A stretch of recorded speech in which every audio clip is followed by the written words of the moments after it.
bienvenidos a mi odisea literaria. Yo soy Estíbaliz y hoy os traigo la primera parte del Wrap Up de marzo y además el Wrap Up va a estar compuesto por entero por obras de tres pedazos de autoras como son Jane Austen, Agatha Christie y Julia Quinn. Si me seguís desde hace un tiempo, a lo mejor sabéis que desde el año pasado estoy en un club de lectura de Jane Austen con varios compañeros booktubers y la verdad es que me lo he pasado súper bien. Y el caso es que llegamos al mes de marzo de este año y nos encontramos con que ya no nos quedaba ninguna novela completa de Jane Austen por leer, pero Jane Austen dejó dos novelas inacabadas y nosotros estábamos tan enamorados de toda su prosa y sus historias que queríamos leerlas también. Sin embargo, es bastante difícil hacer una reseña o puntuar una novela que no está acabada, de modo que no voy a hacerlo, simplemente os voy a hacer un pequeño resumen. Una de esas novelas inacabadas de Jane Austen es Sanditon, que probablemente dejó inacabada porque se puso enferma y murió poco después. Sanditon nos cuenta la historia de Charlotte, que es una joven a la que los Parker invitan a pasar una temporada en Sanditon. Sanditon era un pueblo pesquero, pero se reconvierte en un balneario de moda y por lo tanto es el lugar ideal, ya sabéis, para que converjan un montón de personas de distintas clases sociales, personas que no se conocen, y ya sabéis cómo van los libros de Jane Austen. Se queda para tomar el té, para hacer excursiones y básicamente Jane Austen lo que hace es contarnos la vida social del pueblo de Sanditon. No os puedo decir mucho más precisamente porque está inacabada, creo que consta solo de 11 capítulos y justo se corta cuando la cosa empezaba a coger chicha y empezaba a haber mucho salseo y mucho interés por lo que pudiera pasar, por las personas que se reúnen en Sanditon. Pero bueno, sé que hay una adaptación televisiva que da un final a la obra, no sé qué tipo de final habrá dado, no sé si se habrán basado en notas de Jane Austen o en qué, o si se lo han inventado totalmente, pero debo decir que me ha picado la curiosidad por verla. La otra novela inacabada de Jane Austen se titula Los Watson, que nos cuenta la historia de Emma Watson, y yo no podía dejar de imaginarme a la actriz Emma Watson en el papel protagonista mientras leía el libro, pero en fin, que nos cuenta la historia de Emma, que es una joven que ha vivido con su tía durante muchos años, pero su tía se casa con un señor que no quiere tener a la sobrina de su mujer ahí en casa y ella vuelve con su familia, con sus hermanos y con su padre. El problema es que ha estado alejada bastantes años y no conoce demasiado bien ni a sus hermanos ni a su padre, no han tenido mucha relación. Entonces estos primeros capítulos de la novela nos muestran cómo Emma choca bastante con sus hermanos, cómo va conociendo las distintas personalidades de los miembros de la familia, y también nos explica que Emma acude a su primer baile, llama la atención de un par de caballeros, y la verdad es que me estaba gustando mucho, lo estaba disfrutando y de verdad que qué pena que se acabara. Veía un poquito por dónde iban a ir los tiros, se veía que iba a contener también la crítica social a la que Jane Austen nos tiene acostumbrados. Es una pena, la verdad, pero bueno, lo bueno, entre comillas, es que en mi edición de la historia por lo menos venía un pequeño párrafo al final donde se explicaba el final que Jane Austen tenía planeado para esa historia, el final que tenía preparado para Emma, con quien iba a acabar románticamente hablando. Creo que la información venía, no sé si del hermano de Jane Austen o de una amiga o de unas cartas que había escrito a alguien, bueno, no sé, pero la verdad es que es interesante saber cómo tenía planeado Jane Austen acabarlo. Y ahora vamos con dos libros de Agatha Christie, porque aunque es verdad que mi reto anual es como mínimo un libro de Agatha Christie al mes, este mes he decidido leer dos porque los dos eran colaboraciones y quería leerlos ya para poder traeros la reseña.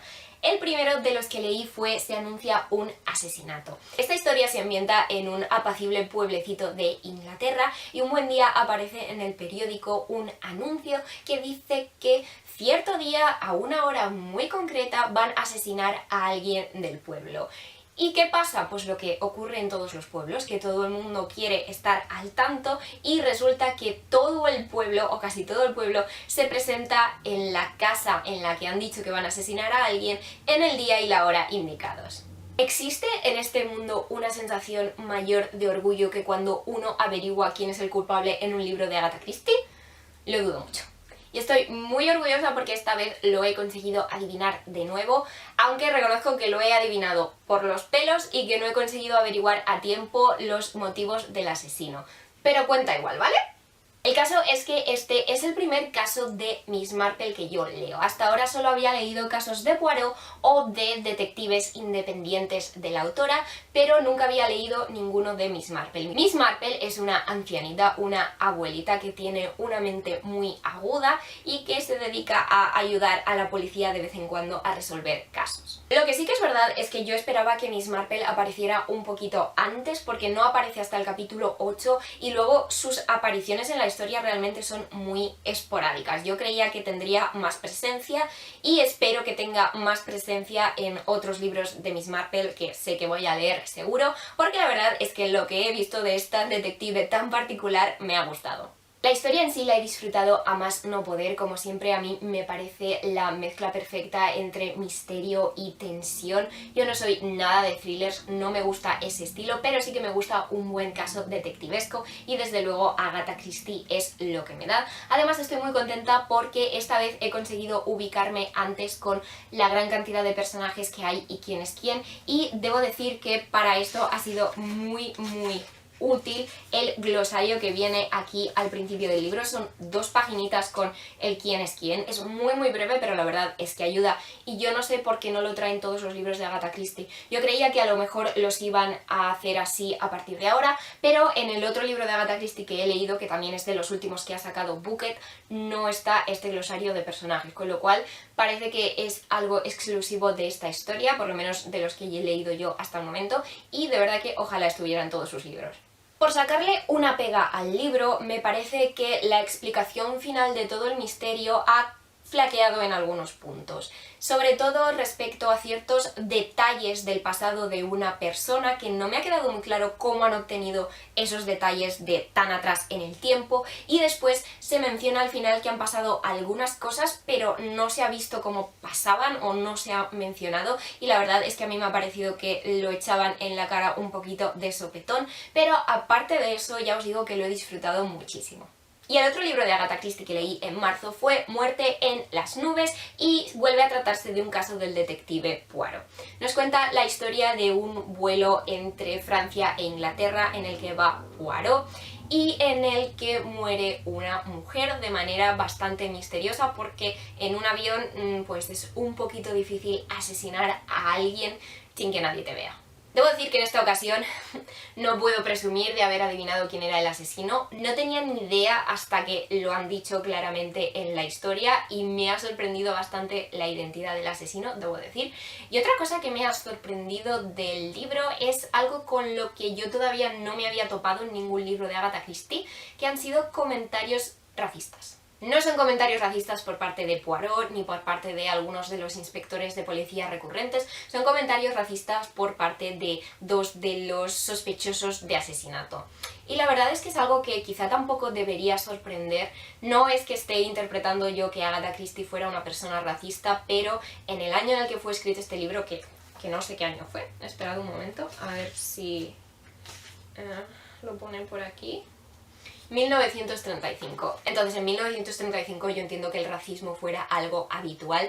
No es que esté, ya os he dicho, interpretando que Agatha Christie era una persona racista, pero supongo que si pretendía poner a personajes realistas o personajes diferentes entre sí, pues alguno iba a acabar siendo racista, porque era un rasgo de la sociedad de aquel entonces. Yo no me había topado todavía con ningún comentario parecido en ninguno de los libros de Agatha Christie que he leído, aunque es verdad que he leído muy pocos para todos los que tiene, pero me ha chocado.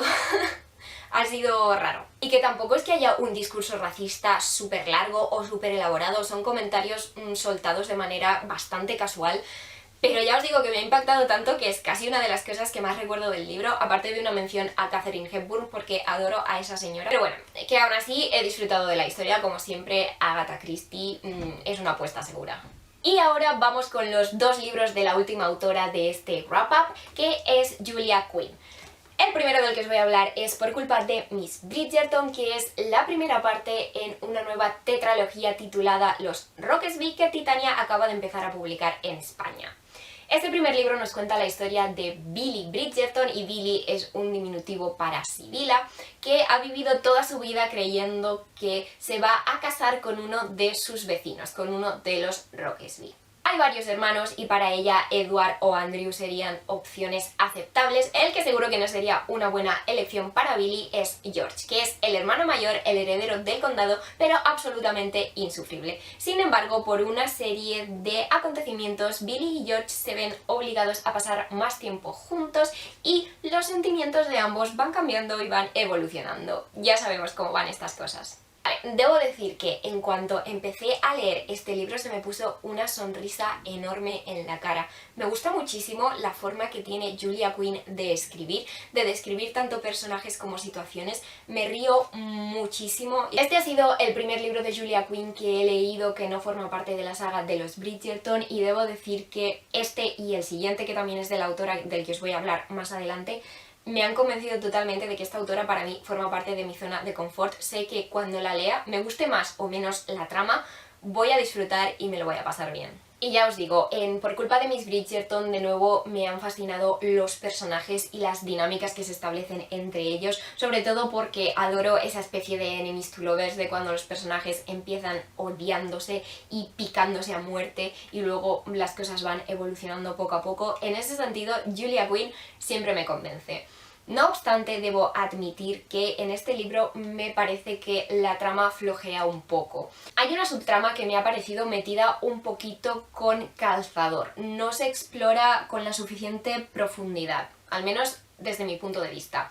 Entiendo que es una subtrama que lo que pretende es dar más profundidad a la historia de George, del personaje de George, y sé que en parte esa subtrama se va a aprovechar para el siguiente libro. Bueno, no sé si es el siguiente libro o para el tercero de los Rockesby, pero bueno, sé que es algo que se va a aprovechar en libros futuros y que pues simplemente en este libro quizás se establece la fundación, los fundamentos de lo que va a ser esa trama en libros posteriores. Sin embargo, para cómo se trata aquí y el cierre apresurado que se le da en este libro, a mí sinceramente casi me ha parecido que sobraba. Pero es que disfruto tanto de cómo escribe Julia Quinn. Desde las primeras líneas ya me tenía totalmente absorta, consiguió que me olvidara del mundo y que me riera un montón con ese humor especial que tiene. Por lo tanto, yo sí que lo recomiendo. No es el mejor libro de Julia Quinn que he leído, pero es un libro entretenido y que sin duda hace pasar un buen rato.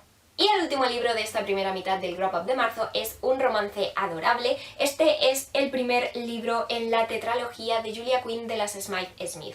Nos cuenta la historia de Marcus, que era un niño muy solitario al que su padre envía a una de estas escuelas de internados que tienen allí en Inglaterra, y allí es donde conoce a Daniel Smythe Smith, del que se hace amigo inmediatamente, y de hecho se hacen tan amigos que Marcus va a pasar tiempo muy a menudo a casa de Daniel, y allí es donde conoce a Honoria, que es la hermana menor de Daniel y es una niña que a Marcus le resulta muy molesta porque no se separa de ellos. Ya sabéis cómo son los niños a esas edades, quieren ir a la suya y tener que cargar con una niña pequeña pues no es muy agradable.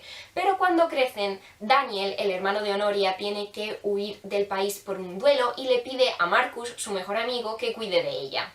Y en especial que cuide de ella en lo que se refiere a los posibles pretendientes que se le acerquen motivados solo por la belleza o el dinero de Honoria.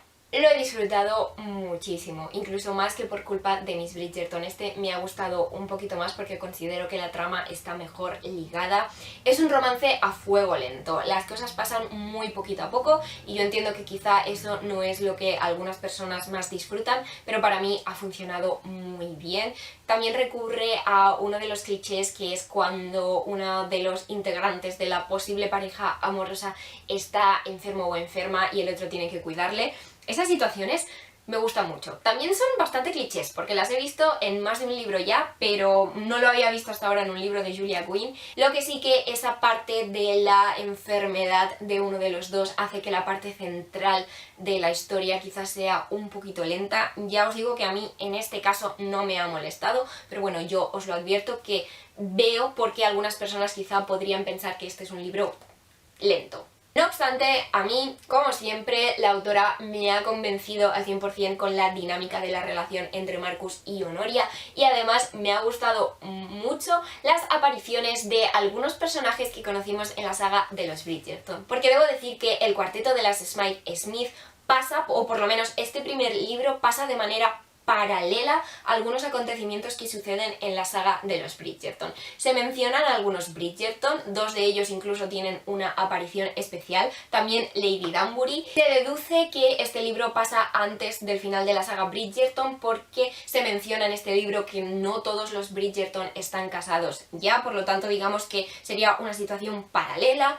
Y bueno, por cierto, que me parece que no lo he dicho, os he comentado que se titula El cuarteto de las Smythe-Smith, estos 4 libros, y si habéis leído los Bridgerton probablemente os sonará el apellido porque los Smythe-Smith son una familia que dan al año un concierto musical formado por las 4 jóvenes de la familia que todavía no se hayan casado. Cuando se casan pueden abandonar el cuarteto y ser libres por fin, y la verdad es que ese concierto musical de la familia también tiene un papel en la historia y ha sido bastante divertido. Y hasta aquí el wrap up de hoy, espero que os haya gustado. Como os he comentado al principio, son libros de 3 autorazas. Comentadme abajo cuál es el que más os llama la atención o si habéis leído algo de estas 3 mujeres. Y ya sabéis que si os gusta mi contenido, si os ha gustado este vídeo, me apoyáis y me ayudáis mucho si os suscribís al canal, si dais like al vídeo, si dais a la campanita y si lo compartís con alguien a quien creáis que le pueda gustar. Y eso es todo por hoy, muchas gracias y hasta la próxima.